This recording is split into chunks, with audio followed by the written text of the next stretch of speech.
Assalamualaikum warahmatullahi wabarakatuh. Bismillahirrahmanirrahim. Alhamdulillahirabbil alamin wassalatu wassalamu ala asyrofil mursalin sayyidina maulana Muhammadin wa ala alihi washabihi asmain amma ba'du. Saya akan cerita sedikit tentang tradisi hujjah. Dulu lama itu kelihatannya sederhana, tapi kalau berargumentasi itu hebat. Tadi Gus Zofur menyebut kitab Mbah Hasyim itu mengharamkan kentong. Beliau masyhur itu punya kitab namanya Al-Jasus an Tahrimin Nakus. Intinya kentong itu haram. Secara dalil ini meyakinkan sekali karena ketika Rasulullah rembukan sama sahabat, kita dengan apa memaklumatkan orang kalau waktu sholat masuk? Ada sahabat yang usul pakai kentong. Dzaka lin Nasara itu Nasrani. Ya pakai buk itu semacam trompet besar. Dzaka lil Yahud. Kemudian ada yang usul kalau gitu api ya Rasulullah dzaka lil Majus. Sehingga dari hadis itu Mbah Hasyim berpikir kentong itu haram. Tapi Mbah Fakih Mas Kumambang itu mengkritik Mbah Hasyim dengan ngarang kitab Hazruus an Tahrimin Nakus. Jadi beliau komentari kitab itu sambil geleng-geleng kepala. Kitab kok keliru nganti ngono itu. Jadi cara pikirannya siapa Ki Fakih. Kentong di Indonesia itu kanggo wedhus dicolong gitu. Pos kampling gitu. Kalau ada banjiran ya kentong, ada maling ya kentong. Jadi nggak ada persamaan sama sekali dengan kentong yang milik orang apa? Nasrani. Sehingga di pondok saya itu ada kentong tapi jelek sekali. Karena itu satu-satunya cara supaya beda dengan kentong yang di gereja. Kalau elek kan mirip kentong di pos kampling. Itu ya agak-agak ilmiah sedikit. Dulu ceritanya Gus Zofur itu saya teruskan. Itu singkat cerita, itu kalau yang di kejadian di Termas itu Mbah Dimyati sudah nyuruh semua kentong disembunyikan karena mau ada Mbah Hasyim. Cerita itu mukarrar di Kiai Fakih sama di Kiai Dimyati Termas. Setelah kentong dikumpulkan semua, Mbah Hasyim datang, seneng, ngiranya Syekh Dimyati ini sependapat dengan beliau, yaitu sama-sama enggak ada kentong. Tapi setelah itu ada santri yang matur, Mbah Dim pun beres kentong pun kula delikno sedanten. Itu di depan Mbah Hasyim. Jadi GR-nya Mbah Hasyim bahwa Mbah Dim itu sependapat akhirnya hilang. Ternyata ini akal-akalan toh gitu.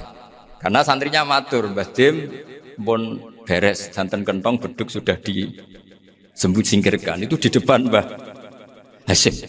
Saking lugunya santri, nah saking ikhlasnya agak ngerti mahalus syahid ini adalah Mbah Hasyim. Saya mau teruskan cerita Gus Zofur. Dulu Mbah Mun ngaji di Lirboyo, tapi Kiai Makhrus ngaji sama Kiai Khalil Harun.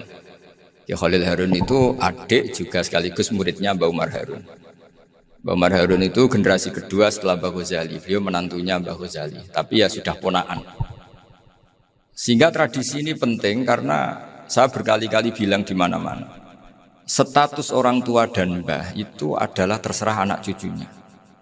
Bukan terserah mbahnya, tapi terserah anak cucunya. Saya tidak akan bosan mengingatkan ini. Saya pernah di makamnya Nabi Yakub, itu ya dikemuli bendera Israel. Di makamnya Nabi Dawud. Nabi Ibrahim juga dekat sinagog. Sehingga Quran membela Nabi Ibrahim disebut maka anak Ibrahimu Yahudiyya wala Nasraniyya. Karena ketika beliau berposisi di Israel, kemudian penguasanya adalah Yahudi, bisa saja makam ini ditulisi dan distatuskan ala Yahudi. Ya seperti Nabi Yakub. Nabi Yakub itu nabi yang kita yakin tentu berkeyakinan beliau orang baik, orang muslim, orang mukmin, tapi karena di desain mereka ya dikemuli bendera Israel dan disebut Abul Yahud. Karena kita tahu nama lain dari anaknya Nabi Yakub adalah Yahuda bin Yakub bin Ishak bin Ibrahim.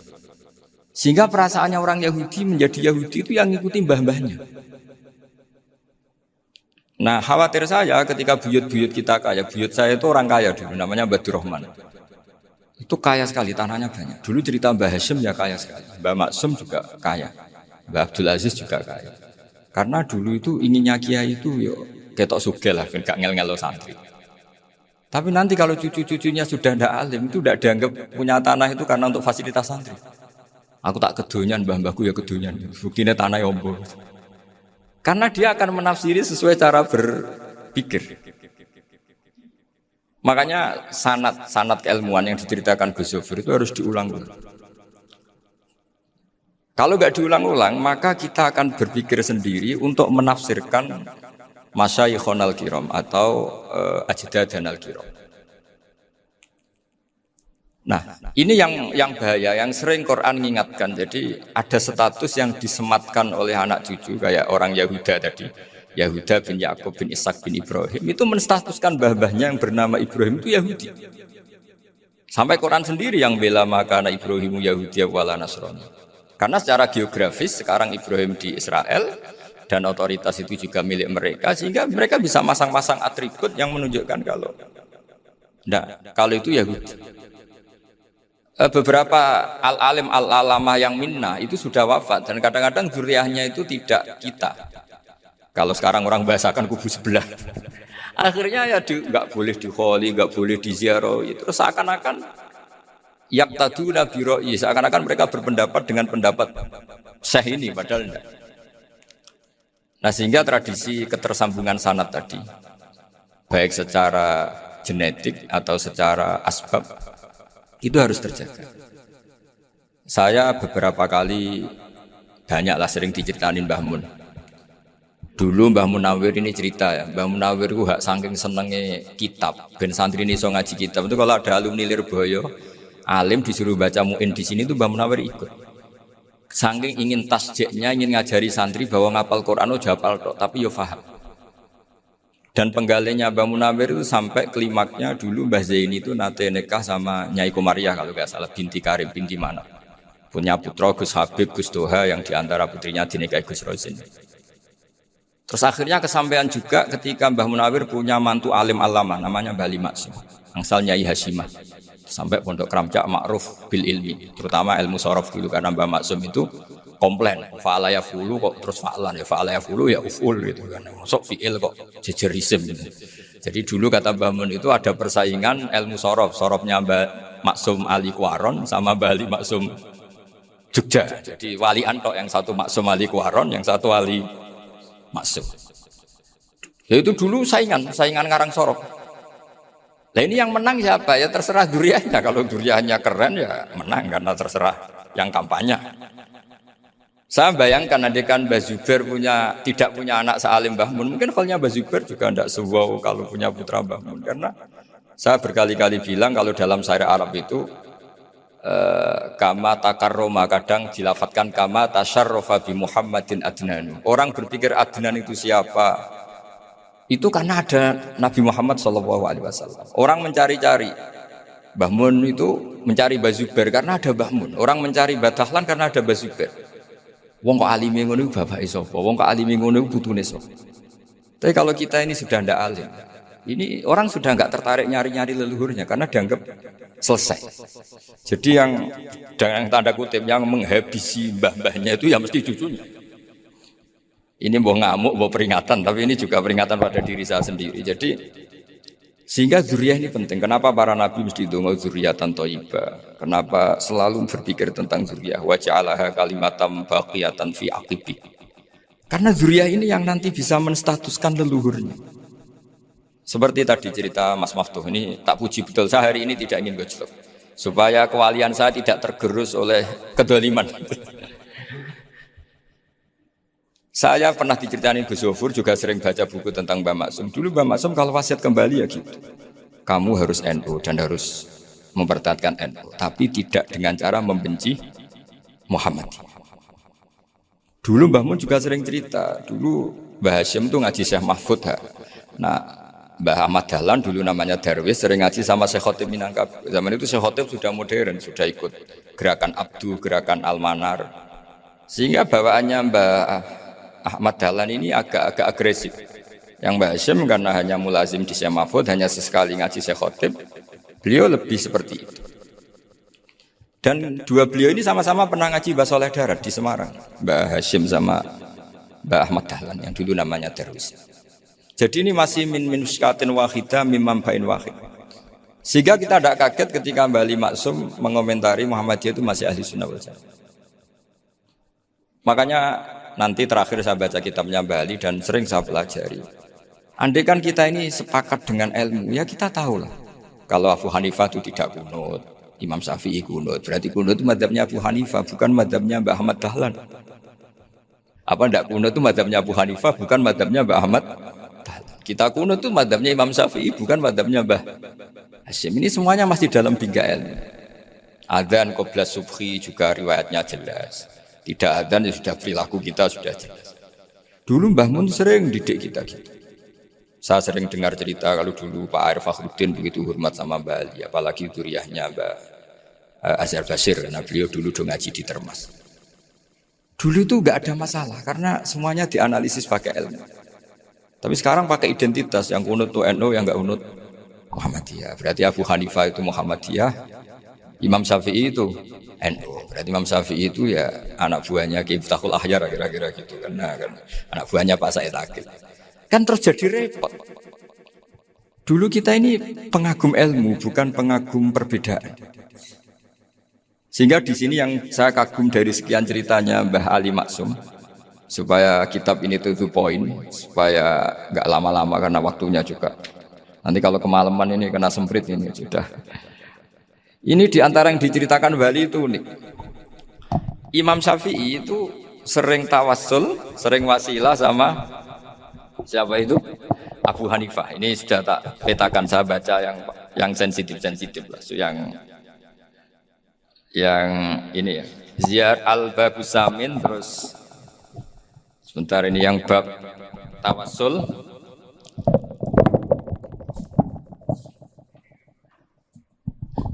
Di sini halaman 90, mungkin santri-santri kerap ya bisa ngecek lagi di kitab Hujatul Ahli Sunnah. Ketika cerita tawassul di antara yang diceritakan Mbah Ali Maksum adalah perilaku ya, bukan sekedar statement tapi apa? Perilaku. Perilakunya Imam Syafi'i atau ahwalnya kalau bahasa halusnya yang selalu ke makamnya Abu Hanifah untuk tawassul. Padahal Imam Syafi'i itu orang yang secara ilmu sering kritik Abu Hanifah. Jadi ini saya baca ini di halaman 100, jadi tawassul mulai halaman 9 berapa ini? Sampai halaman ini yang Qala sami'tu Syafi'iyya yaqul inni la atabarraku bi Abi Hanifah wa aji'u ila qabri fi kulli yaumin za'iran. Fa idza uridat li hajatun shallaitu rak'atain halaman 100 waji'tu wa sa'altu wa ta'ala al hajat indahu fama taqudu anni hatta tuqda. Kanal Imam Syafi'i ayyama huwa bi Baghdad yatawassalu bil Imam Abi Hanifah yaji'u ila dharihi fayusallimu alaihi wa yatawassalu ila Allah bihi fi qada'i hajati. Terus wa yatawassalu Imam Ahmad bi Imamina Syafi'i. Jadi di antara yang diceritakan Mbah Ali Maksum itu betapa Imam Syafi'i yang terkenal sering mengkritik Abu Hanifah dalam tatanan fikih karena beliau tidak percaya ada istihsan. Abu Hanifah berpendapat adanya istihsan dan kita tahu lah ikhtilafu Syafi'i wa Abu Hanifah itu besar sekali. Tapi beliau itu tahu Abu Hanifah itu orang yang sangat soleh. Abu Hanifah itu kalau ketemu sama orang yang utang beliau itu yang lari bukan yang utang Abu Hanifah, karena takut orangnya itu isin. Jadi kalau ketemu yang utang di jalan itu yang sembunyi itu Abu Hanifah. Kenapa engkau sembunyi? Ada yang utang saya lewat, nanti orangnya malu. Jadi setingkat Robi'ah Adawiyah itu beliau di rumah ada maling itu sembunyi. Ditanya kenapa engkau sembunyi? Malu, gak ada yang dimaling. Malu sama malingnya karena serumah itu gak ada barang yang layak dicolong. Itu Abu Robi'ah dia sembunyi. Itu yang bisa niru itu Abu Hanifah. Jadi wali-wali besar ini ternyata saling menghormati dan saling tawassul. Nah, saya berharap tawassul ini bukan sekedar perilaku sosial, tapi memang ada sanadnya. Sehingga terus diceritakan Bali di sini dulu istaqa Umar bil Abbas. Kata siapa tawassul harus dengan Rasulullah SAW? Dulu istaqa Umar bil Abbas. Sayyidina Umar itu tawassul istisqa dengan Sayyid Abbas. Padahal kita tahu Sayyid Abbas ini tidak nabi. Terus beliau cerita sampai Imam Syafi'i tawassul sama Abi Hanifah. Sehingga nggak ada perdebatan itu kan Umar. Kalau Umar kan ada jaminan boleh diikuti karena beliau sahabat. Bali cerita tentang Imam Syafi'i yang tawassul dengan Abu Hanifah. Seargumentatif itu. Sehingga ada cerita dalam sebuah tafsir. Ya saya ulang lagi, ada cerita di sebuah tafsir. Kenapa Nabi Musa ditanya Allah wa matilka biyaminika ya Musa? Ma'ana wa ta'ala a'lam. Tentu Allah sangat tahu yang dibawa Musa itu apa. Karena Allah tahu Nabi Musa itu grogi. Orang dipanggil Wali Maksum pasti grogi, santri dipanggil Mbah Mun pasti grogi. Kenangan saya setiap dipanggil Mbah Mun ya mesti tanya, yang ringan-ringan, wis sarapan ya. Arung sarapan ya sarapan. Pas sarapan ya kan tanduk mangan sing enak, wong santri ora tau mangan enak. Ya enggak pernah ngomong yang penting, ngendikan yang penting. Nah, karena Nabi Musa ini grogi, ini sebagian tafsir. Itu ditanya yang ringan, saake iku nggawa apa? Karena pertanyaannya ringan, Nabi Musa juga ringan. Ya Nabi Musa itu sampai lali, itu pangeran. Sing ya'lamu sirra wa akhfa. Diterang. Niki tongkat Gusti. Gunane kathah Gusti tongkat. Qala ya aso ya atawakkau 'alaiha wa ahusyu biha 'ala ghanami wal ya fiha ma'arif ukhra. Oh, tongkat Gusti niki penting Gusti. Nggih nak. Nggih macam-macam lah Gusti. Atawakkau 'alaiha wa ahusyu biha 'ala ghanami kangge menghalo kanggo. Masih terang terakhir dan yang lain-lain Gusti. Wal ya fiha ma'arif ukhra. Sehingga akhirnya rileks. Karena Nabi Musa terus ngerti. Ternyata ketemu pangeran itu gak seserem yang saya bayangkan. Gitu. Pertanyaannya ringan. Itu ada ilmunya. Tapi cerita ini yang versi tafsir ini tidak yang seperti di Manaqibul Ghazali. Di beberapa kitab tentang Manaqibul Ghazali diceritakan di alam roh Nabi Muhammad SAW itu yubahi bi ummati, saking yubahinya sampai ngendikan ulama ummati ke anbiya Bani Israel. Ulama umatku itu pinternya atau statusnya itu mirip-mirip lah. Kaf itu ya mirip-mirip kayak ulamanya nabinya Bani Israel. Akhirnya Nabi Musa itu tersinggung sekali. Bagaimana mungkin ulama disamakan dengan apa? Nabi. Sehebat-hebatnya ulama itu kan tidak akan yabluhu darajatan nubuwah atau yartaqi ila darajatin nubuwah. Itu akhirnya ya kalau kamu nggak percaya panggil, yang dipanggil Imam Ghazali. Ya Nabi Muhammad juga nggak mau kalah. Gitu. Kalau manggil ulama RT ya kalah keok. Akhirnya Imam Ghazali datang, ditanya sama Musa, Mas Muka, nama kamu siapa? Ana Muhammad bin Muhammad Al Ghazali At-Tusi Asy-Syafi'i. Itu disebut panjang. Nabi Musa guyu-guyu. Kamu lama kok ngomong yang nggak penting, ditanya namanya kok penjelasannya sepanjang itu, dianggap itu satu kesalahan. Masa tanyanya nama kok ditanya jawabnya Muhammad bin Muhammad Al-Ghazali At-Tusi Asy-Syafi'i, kepanjangan. Ketika Nabi Musa agak mencibir, agak gimana itu, terus saya Imam Ghazali, kalau ini masalah, lebih masalah jenengan. Apa ya? Yang tanya jenengan tuh Allah ya alamu sirra wa akhfa, dan Allah hanya tanya wa ma tilka biyaminika ya Musa. Harusnya jenengan jawab aso ya titik, bukan kepanjangan. Atawakkau 'alaiha wa usybiha itu kepanjangan. Allah tanya yang di bawah kamu itu apa? Yang di tangan kamu. Harusnya jawabnya hanya aso. Tapi kenapa penjelasannya sepanjang itu? Sampai terakhir waliya fiha ma'arifu ukhra. Pinter tenan kayak gitu. Saat Nabi Muhammad, Nabi Musa terus bilang, ya pinter tenan. Padahal kita tidak pernah GR seperti itu kan, kebetulan Imam Ghazali. Kalau yang lain mungkin ya keok lah kira-kira. Tapi ini cerita dalam khazanah keilmuan. Benar yang dikatakan Gus Zofur. Saya termasuk orang yang pernah mondok Lirboyo Pasanan. Jadi setelah saya disuruh nemani Gus Kamil, tahun berikutnya Gus jenengan disuruh. Pokoknya anakku bosak ulan lah kudu tahu mondok Lirboyo. Biar aku tahu ngaji Bakarim. Terus yang disuruh membaturi Gus Kamil itu saya. Jadi saya pernah 1 bulan tuh di Lirboyo. Karena saya ini santri beling ya, kontraknya pokoknya penting ziarah Bakarim. Biasanya nggak pernah ngaji. Pokoknya ngerbar ngisa. Ziarah ya sudah. Ngaji subuh ingat saya sama Gus Imam. Itu dari 17 hari ingat saya ngaji 2 kali. Tapi kalau ziarah ke Bakarim sudah lupa jumlahnya karena memang kontraknya disuruh ziarah. Sampai seperti itu. Dan saking senengnya bangun sama Mbak Karim sama masih ingat. Ngamplopi salam template itu masih ingat untuk Gus Anwar, untuk Gus Imam, untuk Gus Kafabi, termasuk untuk Gus Maksum. Itu malam-malam saya dijak ngamplopin. Zaman itu saya masih ingat selawewu. Zaman itu kos 1 bulan itu 13.000. Jadi kira-kira kalau 25.000 itu untuk kos 2 bulan. Jadi saya kursnya itu pakai kos. Saya masih ingat Mondok Sarang itu kos 1 bulan 13.000. Berarti kira-kira 500.000 itu di amplopin sendiri sama Bang. Ini untuk Gus War, ini untuk Gus Imam, ini untuk Gus. Padahal Gus Imam ini mondoknya sudah dibangun. Itu bangun hormatnya sampai untuk jatah salam tablet. Nah yang ribet kebalikannya, kita pulang Gus Imam karena melihat Gus Kamil ini putrane Mbah Mun, Gus Kamil disangoni. Saya juga disangoni karena Gus Imam dulu ngaji juga sama Pak D saya. sama keluarga saya. Itu kata Gus Kamil setelah keluar. Oh, kamu nih gua abal, boten berarti gua aku. Karena ini penting. Ini kalau sampai dianggap tukar guling, ribet. Jadi ditakwil sendirilah. Mau kamu nih gua abal ya, boten wis. Yes berarti halal. Tapi sama Mbah Mun ya ditanya. Ditanyanya bukan apa karena untuk meneruskan tradisi bahwa kalau kiai ketemu itu ya saling memberi hadiah, saling itu sudah faqaddimu baina adana suwakum apa? Sedekah. Sehingga ketika Kapya ini punya Bali Maksum alim alama, kemudian melahirkan murid-murid yang juga ipar kayak Mbak Warsun bisa ngarang apa Kamus Al-Munawwir, Pak Bik juga punya karangan Kamus Al-Mu'asir. Saya itu punya semua. Karena ini adalah buah dari bahwa kita ini tidak kalah sama produk-produk yang di sana. Bahwa produk di kita ini sudah cukup untuk mengantarkan orang menjadi alim alama. Dulu Mbak Zubair ke Mekah ya sudah alim alama. Gus Zufur ke Al-Azhar sudah alim semua.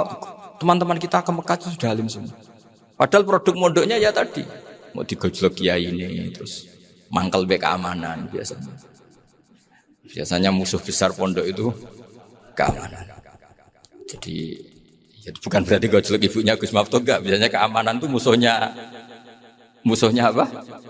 Dan itu tradisi keilmuan itu harus dijaga dengan hujjah dan dengan tadwin, dengan pembukuan.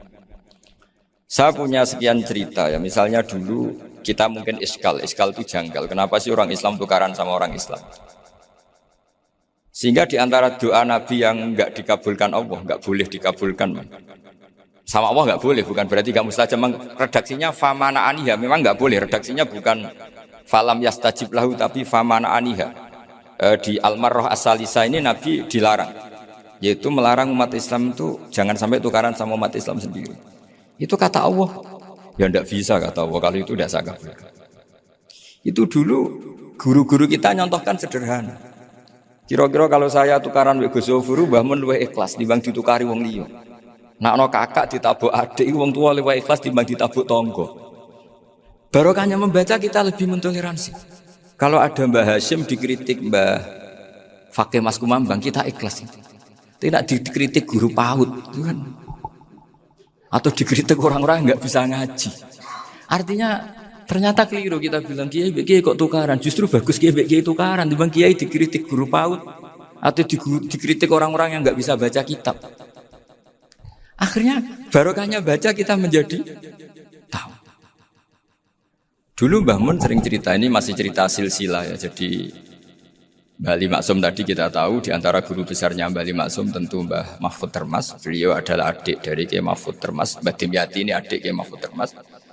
Itu punya saudara namanya Abdul Razak, juga punya saudara namanya Dahlan. Itu yang membawa Thariqah Syadziliyah di Solo Raya yang sekarang alhamdulillah diteruskan Gus Wafi.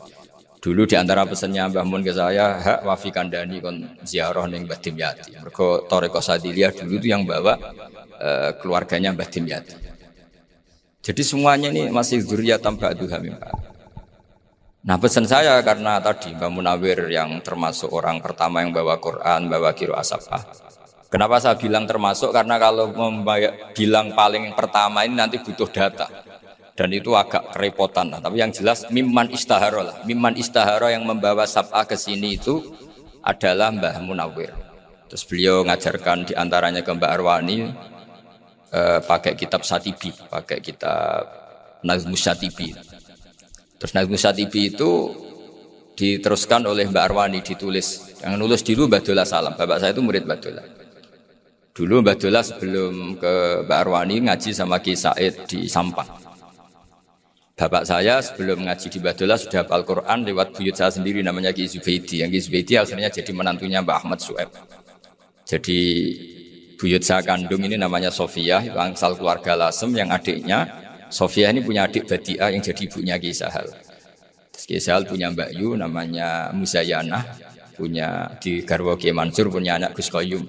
Jadi dulu ibu saya, ibunya Gus Zofur, ibunya Pak Maftu itu semuanya di Lasem. Karena saya dari keluarga Gen ya Lasem, dari keluarga sanad guru ya Lasem. Tapi Lasem Bahdawi itu dulu ngajinya di Mbah Harun di Sarang. Mbah Harun ini menangi Sayyid Ahmad Zaini Tahlan. Sayyid Zaini Ahmad Zaini Dahlan ini punya cucu keempat yang hidup di Sedan, terus makamnya di Lasem, namanya Habib Haidar, itu yang nulis biografinya Mbah Maksum. Mbah Maksum bukan Bali, biografinya Mbah Maksum itu ditulis oleh Habib Haidar, namanya Haidar bin Hasan bin Sodaqoh bin Ahmad Zaini Dahlan. Nah, Habib Haidar ini menantunya Sayyid Hamzah Sato. Hamzah Sato itu Hamzah bin Abdullah bin Umar, itu kakaknya Sayyid Abi Bakar Sato, Sohibul I'anah. Nah, Sayyid Umar ini yang dulu ngajari mbahnya Mbah Mun namanya Ahmad bin Syuaib. Nah, di antara ajarannya adalah baca kitab-kitab kecil yang bisa dihafal. Dibawalah ke sarang jadi metode muhafadzah. Tapi kemudian lama-lama oleh pondok itu jadi syarat kenaikan kelas. Dulu nggak ada muhafadzah untuk kenaikan kelas ya, supaya orang alim itu harus hafal. Lama-lama dipakai syarat untuk muhafadzah. Jadi semua ini sanad harus kita ingat supaya kita bisa menjaga tradisi. Termasuk tradisi ini kiai seneng jagungan, terus ngomong ra penting. Itu juga sanad. Setahu saya Mbah Mun itu kalau ketemu bapak ya guyon terus. Saya punya kenangan tuh yang dulu agak iskal tuh begini. Ada isu lah, entah isu entah hoax entah apa, ada kaji gitu agak beling itu, pokoknya beling lah. Seneng siapa itu, rondo lah apa. Pokoknya beling. Ketika Mbah Mun dilaporin tamu kalau kaji itu beling sama rondo itu. Mbah Mun tanyanya lucu. Lho ayo no cum. Wahyu banget Mbah. Wahyu. Itu bapak juga bakas ayu nih. Dulu saya sekali ini kiai kok bakas wong ayu, bakas budine barang lah kira-kira gitu. Tapi setelah saya tambah alim, tambah ngerti itu, kata bapak gini, ya apik bakas ayu hak timbang iya, no malah qadzaf. Ternyata seni. Sekali Mbah Mun atau bapak bilang, waji kok zina kaji, maka larinya ke qadzaf. Maka menghindari bahasa menuduh, ngomong yang enggak penting. Loh ayu. Jadi kiai dulu tuh orang sok suci tapi menghindari hal-hal yang jadi punya seni untuk ngelola kehidupan. Orang bermalam-malam jagungan sama teman asik itu kan perlawanan terhadap nafsu kita, syahwat kita untuk mungkin nikmati dugem di bar atau di tempat-tempat maksiat. Itu setan di Indonesia tuh kakuati sama kita. Orang supaya nggak tertarik maksiat itu kiai Jawa cukup ketemu kancane masak terong guyon. Gejol-gejolokan zaman mondok, suwengi lulus sangka maksiat, bar wis tutup. Perlawanannya sederhana, nggak pakai tahajud, nggak pakai wiridan, karena kiai Jawa juga kalau rapati potongan ahli ibadah, gitu. Itu jagungan. Jadi setahu saya itu pernah lihat Bali itu sekali ketika beliau ngisi ceramah di Mbah Hamid Bedowi, saya masih kecil diajak bapak. Dulu kalau bapak ngelihat Bali sama Mbah Hamid itu mesti nangis, karena dua orang alim bertemu. Yang akhirnya ya bisanan itu Mbah Hamid punya anak Gus Nasih, di sini ada Mbah Nafisa, terus jadi Mbak Salih Hindun itu. Jadi dulu tuh ya guyon terus ketika ketemu. Itu yang sering bodoni Mbah Hamid itu ya Ki Bisri. Ki Bisri itu kalau datang ke Ki Hamid Pasuruan, nak wali tenan aku teko ditatakno mangan. Jadi ukurannya ya. Ternyata sampai sana dikei mangan tenan. Masih belum mengakui, kan nak wali tenan aku kiai rung di mobil, dongakno aku di mobil. Sudah kalah satu seri itu masih gak terima. Lalu itu Mbah Hamid akhirnya berdoa, ayo monggo, mungkin-mungkin Ki Bisri gak ada mobil. Itu setelah didoain masih tanya, mereknya apa merek? Jadi itu Mbah Hamid jawab, yo paling Holden, paling Holden. Itu nyari mobil itu ya adalah dapatnya Holden. Suatu saat Mbah Bisri diundang Mbah Hamid gak dikasih besar, karena utangnya sudah banyak Mbah Hamid, Mbah Bisri ini utang doa tadi. Itu ya gak dikasih besar, ya gak mau kesang rapopo kelambimu kayak aku. Didol sama muhibbinya Mbah Hamid, itu harganya melebihi jatah bisaroh. Ketemu Mbah Hamid, Kang, susu Kang, mergo. Jadi dulu itu rileks, makanya ini yang diceritakan ke Zofur. Sebetulnya kalau kiai-kiai itu bersanad itu ya rileks, hidupnya itu rileks. Karena rileks ini perlawanan terhadap kemungkaran. Saya dulu musyawarah sering sama Gus Zofur usul fikih. Itu jelas di antara yang ditulis Lubil Usul itu. Ya kita tahu tadi misalnya sanad usul fikih, Mbah Ber itu sangat al-usuli Kiai Zubair Dahlan, abahnya Mbah Mun. Punya murid di antaranya Kiai Sahal. Kiai Sahal punya karangan Thariqatul Husul fi Syarhi Lubil Usul.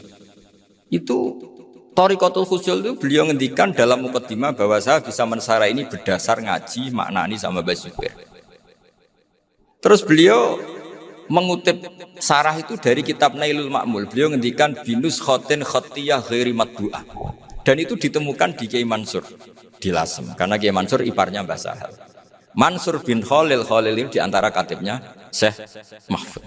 Jadi semuanya ini sama. Mbah Ber saking ahli usul fikihnya, kalau ngajar usul fikih itu kalau guyon takriran saya ini lebih memahamkan ketimbang sarah.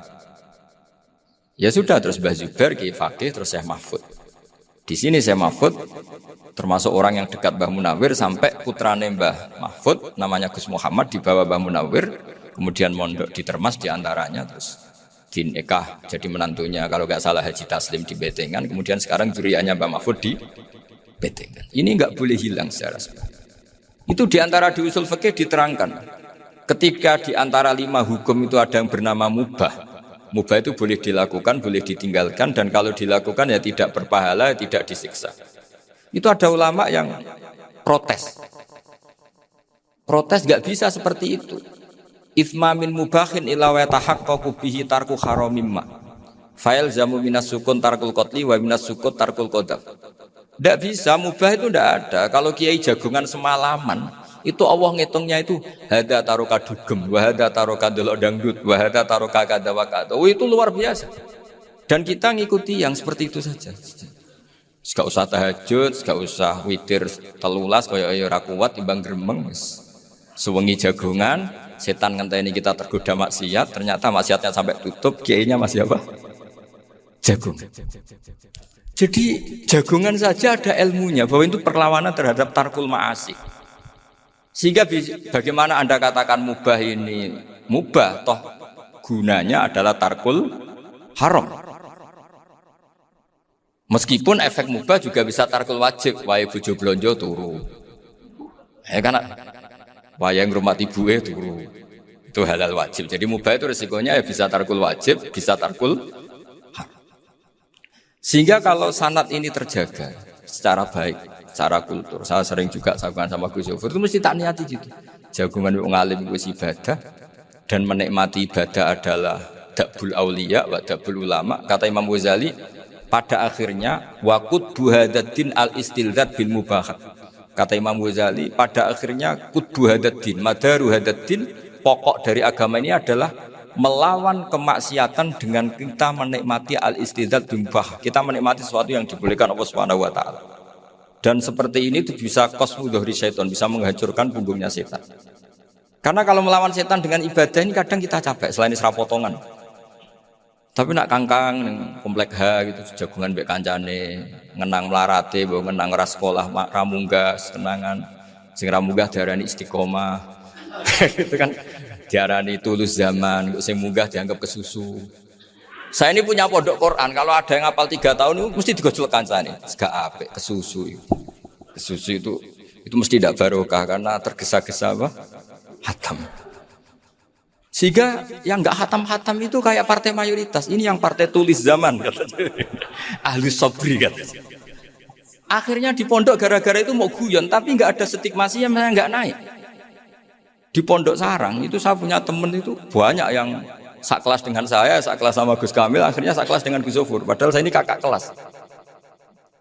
Saya temannya, Gus Kamil temannya Gus Zofur. Ini anak ini nggak pernah naik, itu nggak dinyak, nggak dicibir di pondok. Karena guyonan tadi, guyonan bahwa ini bagian dari bentuk apa? Istiqomah. Nanti yang goblok juga tenang. Karena kiainya cerita, kadang santri goblok ya barokah. Di sini pondok akeh santri ora tau sinau ning omah dadi kiai gede. Selalu kiainya tuh cerita seperti itu. Akhirnya sing goblok ya bangga dengan kegoblokannya. Iya, jadi kiai itu orang yang meskipun guyon ini barokahnya Masya Allah. Dan setahu saya kiai-kiai alim itu ya seneng ada guyon karena tadi guyon itu luar biasa. Bapak saya itu kalau pesan sama saya itu enak ngaji wis guyon guys. Wong ning omah mikir utang, mikir wedi bojo macam-macam kok ngaji kok jak nangis pisan, nangis ping pindho. Sudah jak guyon. Paling gak lali. Dan beliau punya dalil kul bi fadlillah bi rahmati fa bidzalika falyafrah. Jadi jangan sampai orang ini farah bil maksiat, jangan sampai orang itu. Dan ini yang saya kenang dari sekian cerita murid Mbah Ali. Mbah Ali maksum ya senangane guyon. Gojol-gojolkan mbek santri. Ini saya maklumatkan ke semua santri beliau bahwa ini bukan sekedar guyon, tapi al-istildad bil mubahat. Ini adalah perlawanan terhadap setan karena banyak orang bisa senang tuh kalau nunggu maksiat.